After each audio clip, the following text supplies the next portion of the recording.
la naissance peut laisser des empreintes fortes pour les parents. Ça, on se rend compte. Souvent, les mamans, les papas racontent comment c'est passé pour eux. Parfois, ça a pu être difficile, ça a pu même être traumatisant. Et le bébé, il parle pas. Et puis, quand il sera plus grand, il aura oublié.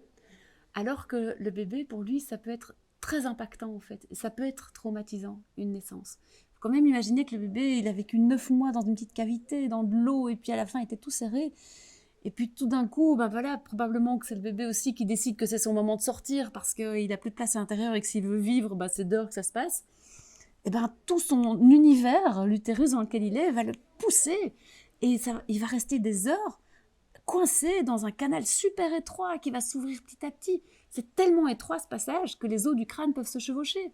C'est ok, on est prévu pour ça, mais quand même, il peut y avoir des moments où le bébé peut se sentir bloqué, il y a des moments où le bébé peut croire qu'il n'y arrivera pas, qu'il va mourir, ou des moments où, comme il est bloqué, du coup, on va le chercher. Et donc tout ça, ça peut créer des empreintes fortes pour un bébé. Cette expérience difficile qu'on a vécue, ça laisse une empreinte, mais une empreinte qui est de l'ordre du corporel et donc qui échappe complètement à la conscience. Et c'est ça qu'on appelle empreinte de naissance. Finalement, ces empreintes de naissance, ça peut figer, cristalliser la manière dont on réagit par la suite. Le revécu émotionnel de la naissance, ça va vraiment permettre au bébé, alors je vais dire bébé par facilité, en réalité ça peut être un bébé de maintenant qui aurait 3 mois par exemple, mais ça peut être aussi un enfant de 4 ans, un enfant de 9 ans ou un ado de 15 ans. Mais ça va être vraiment donner de nouveau l'espace et la place pour que le bébé puisse exprimer comment ça s'est passé pour lui. Parce qu'on se rend compte que la naissance, finalement, c'est un parcours initiatique. Ça veut dire que pendant la naissance, on va être confronté à différentes choses. Peut-être qu'il y a des moments où on va se sentir découragé. Peut-être qu'il y a des moments où on va être vraiment en colère parce qu'on est bloqué. Peut-être qu'il y a des moments où on va se dire « mais c'est fini quoi, moi j'arrête là, vous continuez sans moi ». Et c'est important après la naissance, peu importe quand, mais c'est important et intéressant après la naissance que le bébé puisse exprimer ça. Pourquoi ? Parce que si ce n'est pas exprimé, eh bien c'est une mémoire qui reste et qui peut comme se geler. Et quand elle se gèle, eh bien ça va entraîner pour le bébé une certaine façon de voir le monde, où il va répéter cette chose qui s'est passée pour lui et dans laquelle il n'a pas pu être entendu. Pour nous qui accompagnons, pour les parents et pour la praticienne ou le praticien qui accompagne, de comprendre petit à petit ce qui a pu se passer pour le bébé, ça permet au bébé dans un premier temps de libérer toutes les émotions qu'il a libérées autour de sa naissance. Peut-être qu'il a déjà beaucoup pleuré sa naissance, mais qu'on ne savait pas pourquoi il pleurait. Peut-être qu'on a dit « il a des coliques, il a ci, il a ça, les pleurs du nouveau-né ». Peut-être qu'il était juste en train de dire « j'ai plus peur, j'ai cru que j'allais mourir ».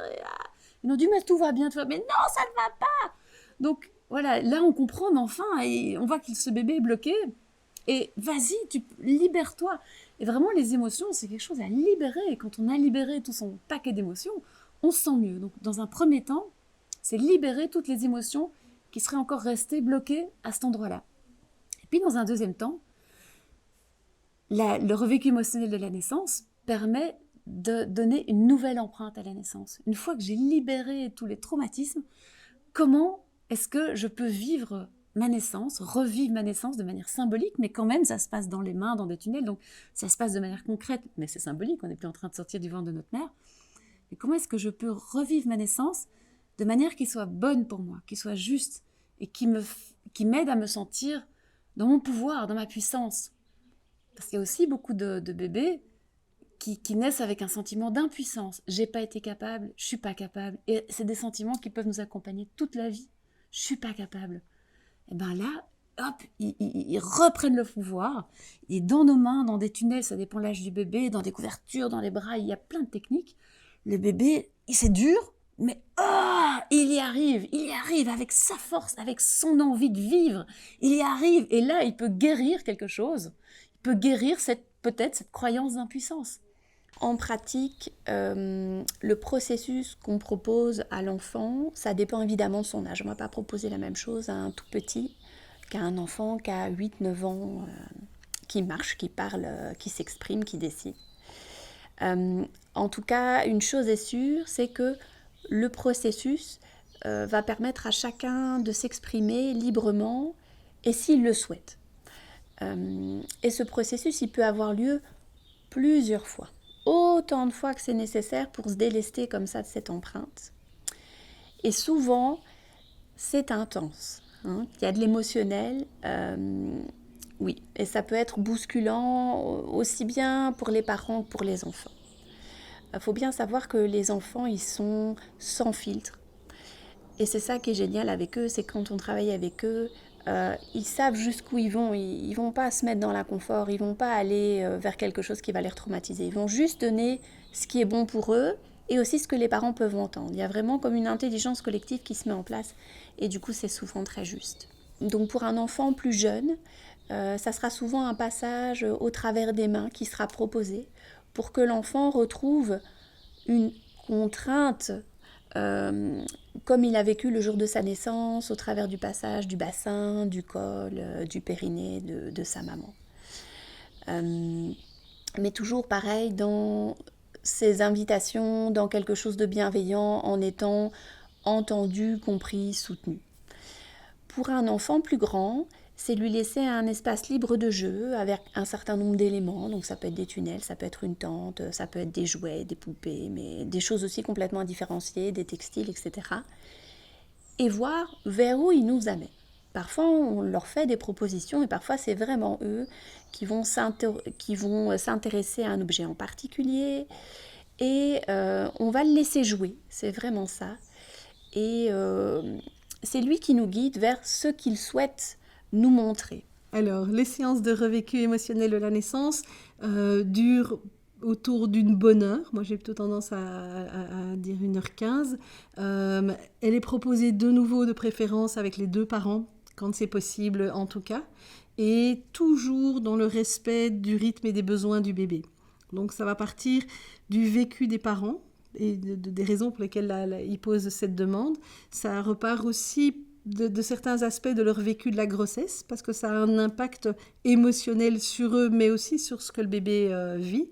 Et à partir de ce que les parents ont besoin d'aborder, on va aussi faire de la place à la parole du bébé, j'ai envie de dire, soit en termes de pleurs, parfois le bébé se manifeste en disant « Oh, c'est maintenant, j'ai besoin d'en parler aussi », soit dans des propositions qui vont être remettre le bébé dans une sensation de passage, ou l'enfant un peu plus grand dans une sorte de tunnel, et à partir de là, écouter ce que l'enfant ou le bébé a besoin de montrer pour être accompagné à ce moment-là par ses parents avec de la conscience et la présence de la praticienne ou du praticien qui va pouvoir aider à pouvoir redonner un sentiment de compétence là où en général ça a pu se sentir pas assez sécurisé ou pas assez compétent chez un des 3 et chez l'enfant en particulier.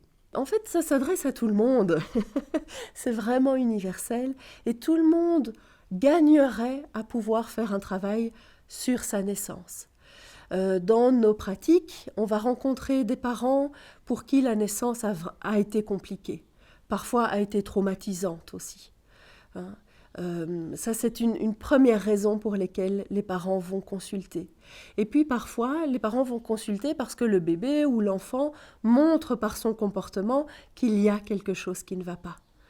On se rend compte que, par exemple, si on a un enfant de 4 ans qui initie quelque chose et puis qui s'arrête, qui se bloque et qui semble en incapacité de pouvoir aller jusqu'au bout, alors qu'on voit que d'un point de vue de la maturation et d'un point de vue psychomoteur, il est tout à fait capable d'aller jusqu'au bout. Et quand on voit que c'est un schéma qui se répète, eh bien là, on peut avoir la puce à l'oreille. Et on peut se dire, ben là, peut-être il y a eu quelque chose au moment de sa naissance. Peut-être qu'on a dû utiliser des ventouses ou des forceps. Peut-être qu'on a utilisé la péridurale et qu'il s'est senti comme bloqué dans ce qu'il a initié dans ses mouvements de naissance. Donc, ça s'adresse aussi bien aux parents qui ont eu une naissance vraiment compliquée déjà pour elles, enfin pour eux, mais ça s'adresse aussi aux parents qui remarquent dans le quotidien que pour leur bébé ou leur enfant, il y a des choses, des comportements limitants qui se répètent. Les objectifs, c'est vraiment cette libération émotionnelle des traces de la naissance à n'importe quel âge de la vie. Mais ici, en l'occurrence, on le propose aux bébés ou aux enfants jusqu'à l'âge de l'adolescence à peu près. Et les bénéfices en général, c'est une meilleure compréhension parent-bébé ou parent-enfant, parce que l'angle de vue des parents pendant l'accouchement ne correspond pas à celui du bébé pendant sa naissance. Et là, il peut y avoir parfois une incompréhension des parents par rapport au bébé. Et du point de vue du bébé ou de l'enfant, dans un bon nombre de cas, après, il y a comme quelque chose qui s'est apaisé, quelque chose qui est moins en tension, quelque chose qui semble moins souffrant. Donc le bébé a de nouveau accès à un nouveau potentiel de lui-même, de sa connexion à lui-même et de sa connexion à ses parents et à son développement. La spécificité de cette approche, c'est qu'on va vraiment prendre en compte la sphère émotionnelle. Et on va vraiment créer l'espace pour qu'aussi bien le bébé que les parents puissent exprimer ça, puissent extérioriser ça, puissent se permettre de pleurer, sans qu'il y ait quelqu'un qui vienne comme banaliser ce qui s'est passé ou comme venir rassurer parce qu'on est un peu mal à l'aise avec les émotions et donc on va vite rassurer le papa ou la maman en disant « Oui, d'accord, peut-être ça a été difficile, mais maintenant regarde comme il va bien, tout s'est bien passé. » C'est important d'avoir vraiment cet espace où sans jugement le papa, la maman ou le coparent et le bébé aussi peuvent exprimer, extérioriser ce qui s'est passé. Parce que oui, parfois ça a vraiment été compliqué. Et c'est pas parce qu'on écoute ça que ça va rester compliqué pour toute la vie. Au contraire, c'est parce qu'on peut écouter ça. Et parfois on va avoir besoin de l'écouter plusieurs fois. Mais c'est grâce à ça qu'un jour, on est libéré de cette mémoire-là. Que ce n'est plus quelque chose qui va venir limiter nos potentiels ou notre regard sur le monde.